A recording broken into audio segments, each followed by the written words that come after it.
Chapter 1. Niger River, Nigeria. Riley's voice crackled over my earpiece. We got a speedboat behind us, no running lights, trailing 100 meters off our 6. I can make out 2 or 3 guys at least, possibly more. He sounded more confused than apprehensive, and I grasped my rifle to cross our boat's walkway toward the bridge as I replied, "Let me check with the captain. Sit tight." The palm trees silhouetted against the sky glowed green in my night vision, augmented by dim moonlight as we cruised north on the Niger River. My only previous foray into Africa had been Somalia, but those windswept deserts were a far cry from the view on the opposite side of the continent. Here, the coiled mangroves at the river's edge should have been a lush explosion of wildlife, but instead they seemed withered, tinged with a vaguely petrochemical scent that I would have expected in New Jersey. I'd been anticipating a dramatic Apocalypse Now style infill upstream into the heart of the country, but we'd been met with an uneventful boat ride. Until now. I arrived at the bridge and yanked open the door, entering the room and addressing the tall Nigerian man steering the ship. "We've got a boat following us. Are they pirates?" His terse reply came in crisply accented English. "Of course. Who else would be in these waters right now?" I cursed under my breath. Speed was the one thing we lacked. We'd opted for a slow 31-foot vessel in the interests of hiding 3 white men along with our cargo. Keying my radio, I spoke quietly to my 2 teammates. "Definitely pirates." Then I asked, "How many men on their boat?"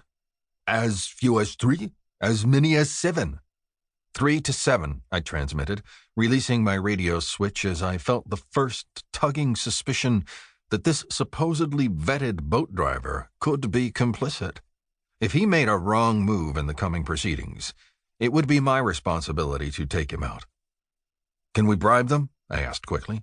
"Talk our way out?" The captain shook his head gravely. "They will search this vessel no matter what you say. If it were just me, they would rob any cargo. But with expatriates aboard, they will kidnap you, take you to the mangroves, and try to extort ransom, probably 50 million naira from your employer."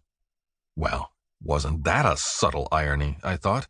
My employer wasn't in the practice of paying ransom, at least not for us. The entire reason my team had been selected for overseas jaunts like these was that we could be completely disavowed. And if denying our affiliation would prevent a major international incident with Africa's largest economy, then that's exactly what would occur. I swallowed hard, then updated my teammates with the information. "Skin color's working against us here. There's no way to pay off the pirates. We're worth more to them as ransom." To the captain, I asked, "What are they waiting for?" "Maybe they are trying to decide how to attack. Or maybe they are drinking cocktails first to ward off evil spirits." "You're kidding me." He shook his head again. "These are primitive people, Mr. Suicide, but dangerous. They have been killing men in the Delta for many years." Well, that was too interesting not to pass along, I thought, as I keyed my radio. Side note, the pirates believe in magic. Nervously clearing his throat, the captain went on, "Any moment now they will order us to halt." As if on cue, Riley transmitted, "Here they come, making a move for the port side." The thin, high buzz of a boat engine roaring to full throttle was the only warning I had to duck before a blinding white spotlight illuminated behind us, its glare slicing through the windows. "Stop!" a booming, amplified voice shouted over a bullhorn. "Stop, or we will send you to hell!" "All right," I told the captain. "Come to a full stop and let them board." "What?" He sounded incensed at the suggestion. "Why do you not simply shoot at them?" "Because," I explained impatiently, "they'd break off pursuit and come back with their friends. It's not the shooting we mind, it's leaving survivors. I need them to get close." To keep listening to this audiobook, I've left you a link in the description so you can do it, at no cost thanks to Audible's 30-day free trial.